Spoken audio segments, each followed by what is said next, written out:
Oh my gosh, I've just arrived at Ballymascanlon, a beautiful luxury hotel in Dundalk, Ireland. It is on the border of Northern Ireland. It's only just 1 hour to Belfast, and there's plenty to do in Ireland's ancient east coast. So spending 3 days here, let's take a tour.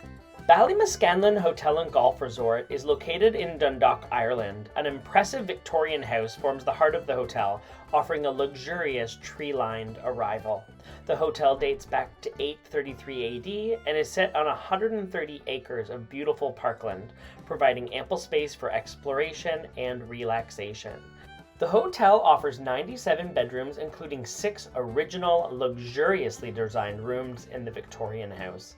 Let's take a suite tour. Since this hotel is such a popular location for weddings, these suites are specifically utilized for wedding party guests. So you're going to see oversized soak tubs, beautiful bathrooms, and really sun-soaked living room. Look, it's floor to ceiling, windows, a huge plush bed. They even made some cute little towel elephants for us.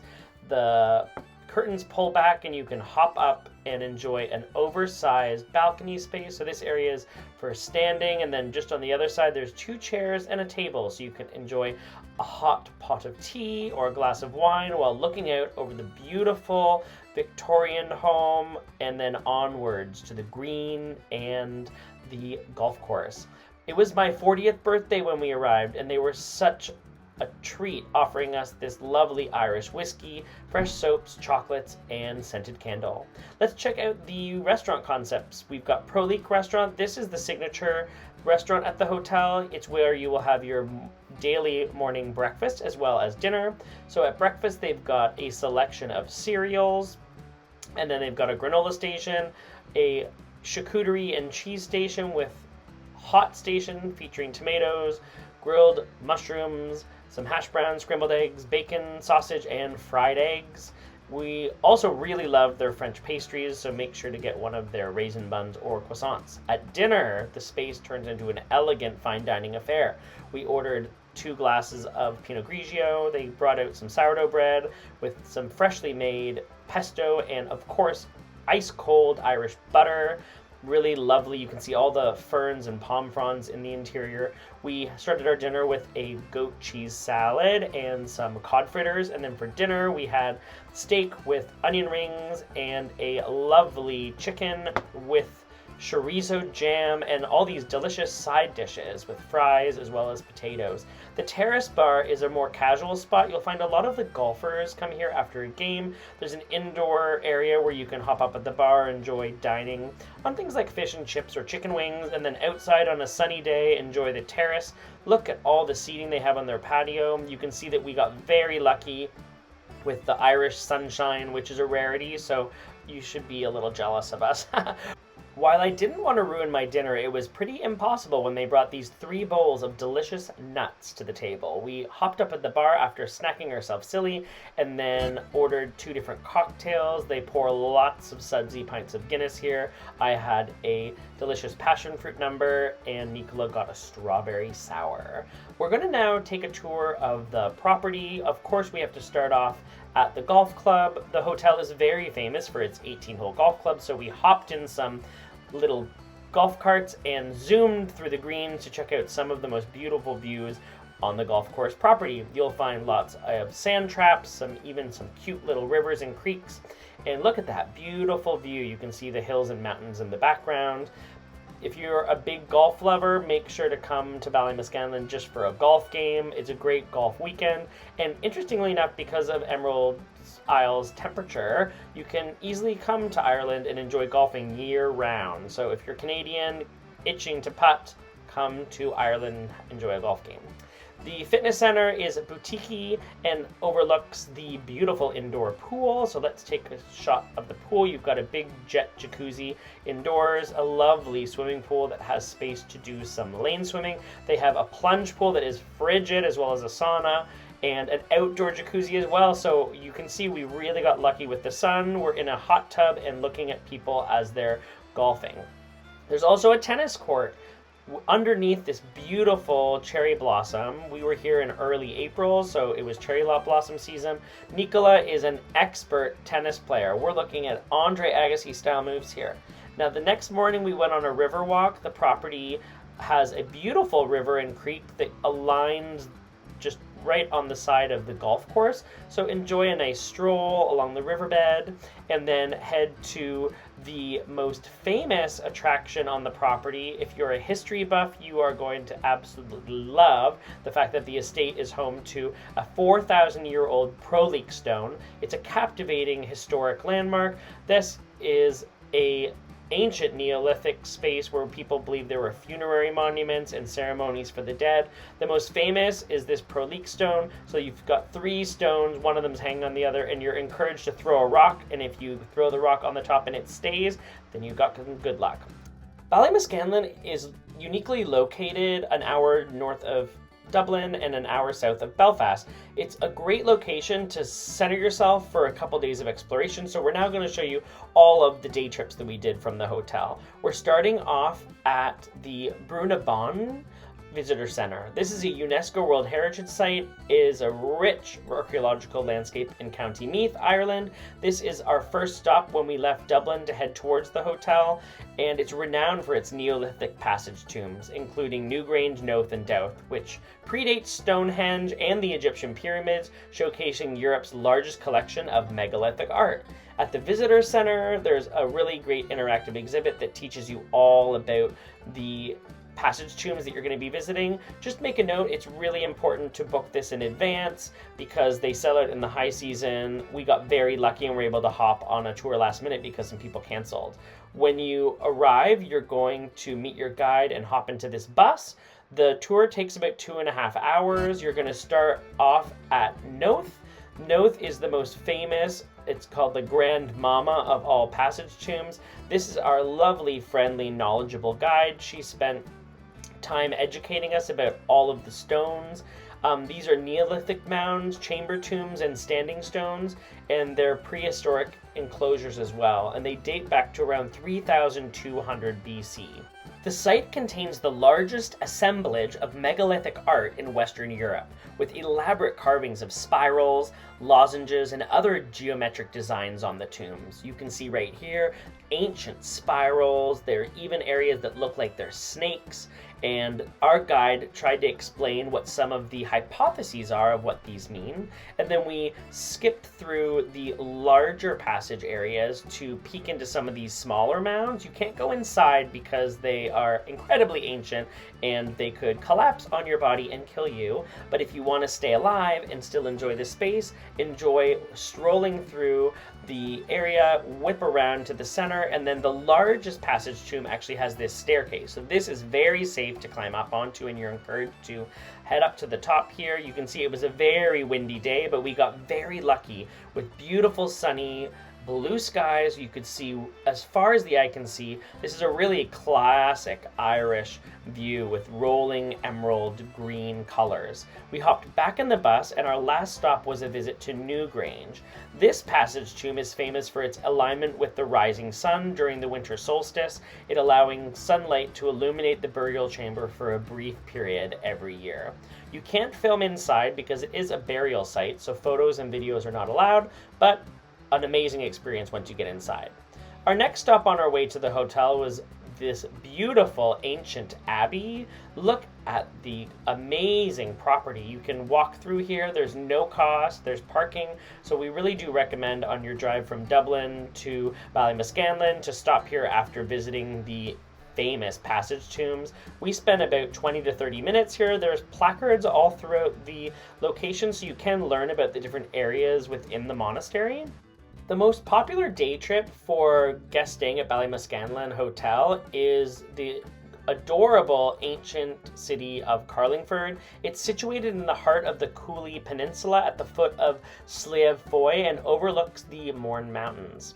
The Vikings invaded Ireland in the 9th century, and historical records tell that they occupied Carlingford Loch, a naturally secure bay. Carlingford was inhabited in the 12th century by Norman knight Hugh de Lacy after laying the foundation stone for a castle on the strategic outcrop of rock. The village is a living museum with narrow streets lined with ancient stone buildings and structures. Carlingford is reputed to be the home of the last leprechaun in Ireland, and it has a leprechaun fairy cavern. So if you've got kids that you're traveling with, highly recommend visiting. It's right located by the waterfront. We visited the beautiful monastery and then headed over to check out Carlingford Castle, which was built in the 12th century by Hugh de Lacy. It dominates the skyline and offers panoramic views overlooking Carlingford Loch and the Muir Mountains. We are going to hop up to the castle. We have a private guide who's giving us a tour of the space. It's locked up, so you can always walk around the castle to take a look, but you're going to want to talk to the visitor center when they have daily guided tours, so you can go inside of the castle, which happen during the high season, or if you're visiting off the high season, make sure to call them in advance to organize a tour so you can see inside. The castle was in ruins for years, but just 2 or 3 years ago, the castle had a beautiful refurbishment. Look at all the pathways, the railing. This is all new, and so I felt really lucky that I planned my trip after the renovation because it makes the visit all the more special. We suggest visiting Carlingford in the afternoon so you can finish your visit at Ghan House for dinner. This is an absolutely gorgeous historic home located right in the heart of Carlingford. This is the innkeeper here. As soon as you step inside, you'll find a booming fireplace, fresh florals, beautiful antiques, an antique grandfather clock.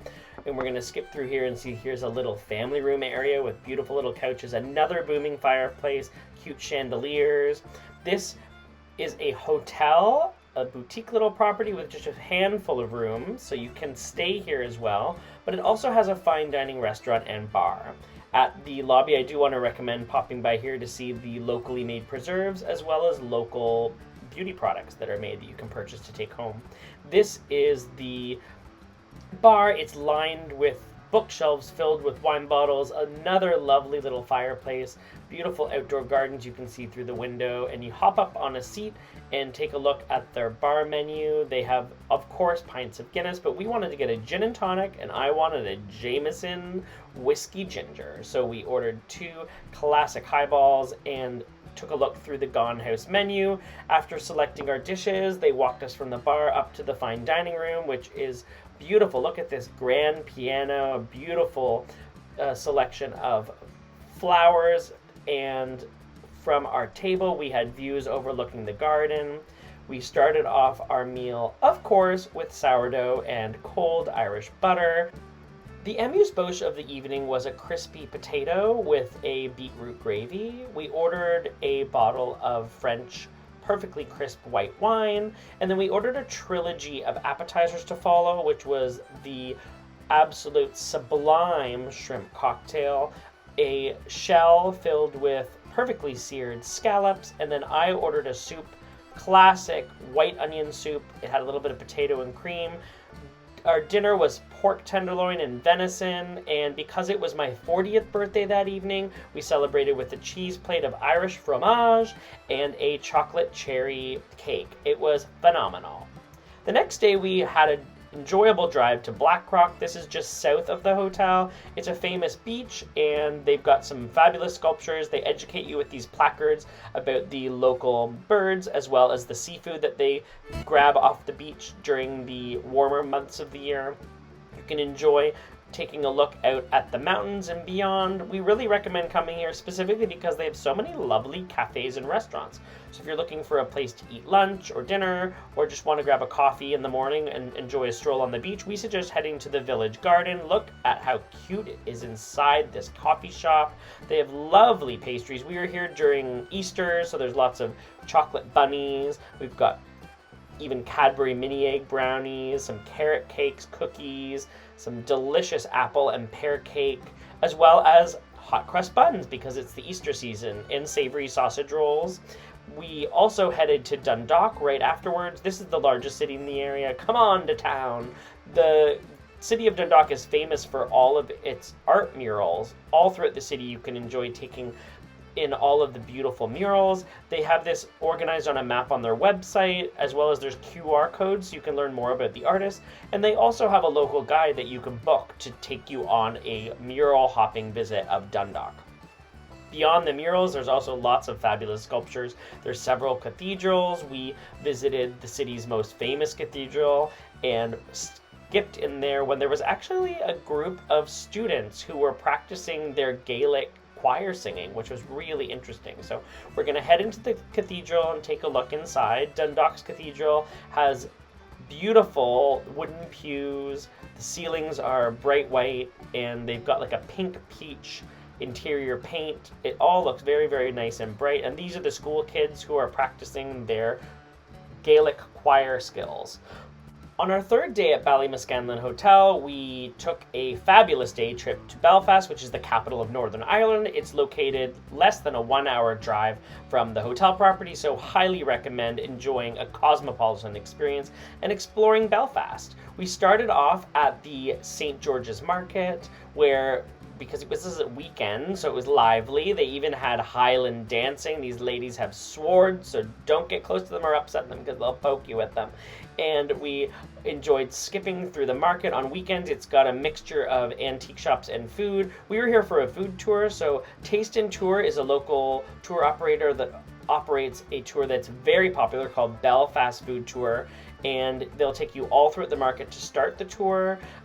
This is a popular tour for locals. I would say 90% of the people on our sold-out tour were from Belfast or from Northern Ireland, and really keen to learn more about the history of Northern Irish cuisine and wanted to discover new food and drink spots to check out in the city. So once we met our tour guide, we spent the next 4.5 hours on an epic food tour. We started off, of course, in the market on a bustling Saturday. Look at all the vendors. We had fresh bakery items, sandwiches, and we started, the first stop that was included in the tour was this coffee and tea spot. So she gave us a little education on coffee and tea, and then we went to the Belfast Bop. This is a very famous place. It's the one place you should be getting breakfast.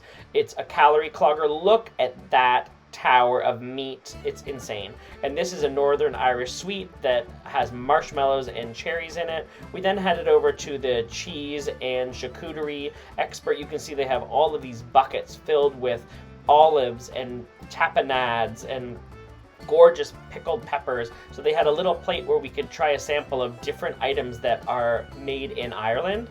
Our next stop was a pub where we had local apple cider and champ, which is mashed potatoes with scallions. After the pub, we headed down to Daisy's. This is a local chocolate shop, and they make a really famous hot chocolate that has won awards. It's made with 65% chocolate, so it's a very nice and rich chocolate. We highly recommend coming here for a hot chocolate on a wet or cold day, which is almost every day in Ireland. We also had these lovely chocolate truffles filled with Bailey's Irish cream. You can see they have jars filled with candy and even sweet pastries. You can get waffles and little cakes and plenty of bonbons and boxes of chocolates and truffles to take home. We then went to SARS, which is a fabulous gourmet food shop. They sell tons of local Irish food products. Look at this cheese selection.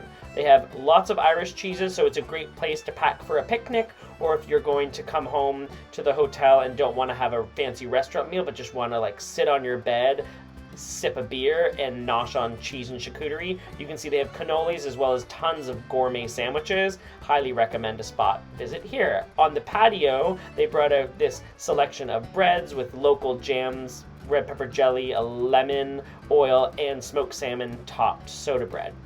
So a nice way to sample some local dishes as well.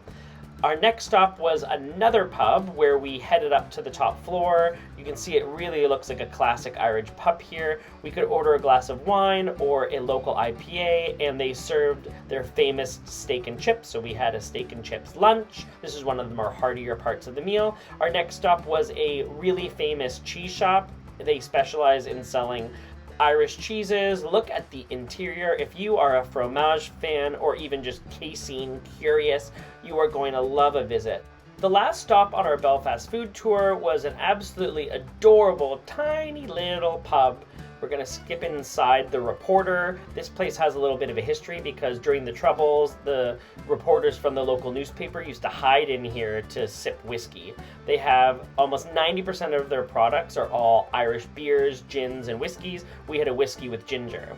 Our last stop of the visit was Titanic Belfast. It is Belfast's most visited attraction. The museum has won awards all around the world for being one of the best interactive museums. You'll see that we have video installations. We're about to hop on an actual ride. So if you didn't know, it was actually the city of Belfast that built the Titanic. So they have created a museum located right where the ship was built in the city, so you can really enjoy a history of how locals in Belfast, from carpenters who made the cabinetry to steel workers who slammed together all the metal plates to build the hull of the ship, can really appreciate how the city impacted the history of this world famous ship. You can then also see through the windows here where the ship was built and the waterfront. We then get into the history of the Titanic and how it was like to live on board. So they have a huge replica of the Titanic that you can skip past. And my favorite area was life on board. So this is the third class cabins. You can see that they actually have holograms and video screens of actors who, this is one woman, of course, is a very wealthy lady in first class. They also talk about the chefs and the food on board, so you can understand what the food would be eaten. And they even have videos of the ocean that makes it feel like you're sitting on the upper deck.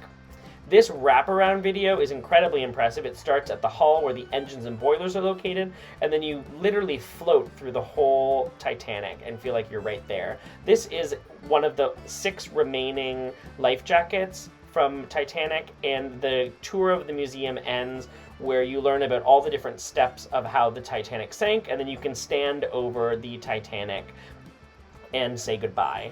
This is the last room at the Titanic Belfast. If you're a fan of the Titanic, we know you're going to love a visit to Belfast. Make sure to visit Ballymascanlon if you're a golf lover, foodie fan. It's a great hotel located just a short skip and a jump from so many amazing day trips across the Emerald Isle.